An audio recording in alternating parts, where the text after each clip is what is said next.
பீர்க்கங்காவை வச்சு சூப்பரான ஒரு ரெசிபி செய்யலாம். அதுவும் பருப்பு இல்லாம தேங்காய் இல்லாம. இந்த மாதிரி பீர்க்கங்காவை பெருசு பெருசா கட் பண்ணிட்டு இந்த மாதிரி நடுவுல ஒரு எக்ஸ் மாதிரி கட் பண்ணிக்கோங்க. ஒரு பேன்ல ஆயில் ஊத்திட்டு பீர்க்கங்காவை நல்லா வணக்கிக்கலாம். இந்த மாதிரி வணங்கினதுக்கு அப்புறம் ஆற வச்சிருங்க.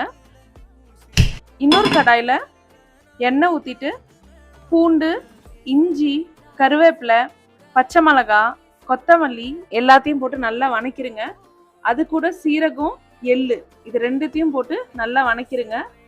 இப்போ ஒரு மிக்சி ஜார்ல வணக்கினதை ஆட் பண்ணிட்டு வேர்க்கடலை, மஞ்சப்பொடி, புளி, வெல்லம் எல்லாத்தையும் சேர்த்து தண்ணி விட்டு நல்லா அரைச்சிக்கலாம்.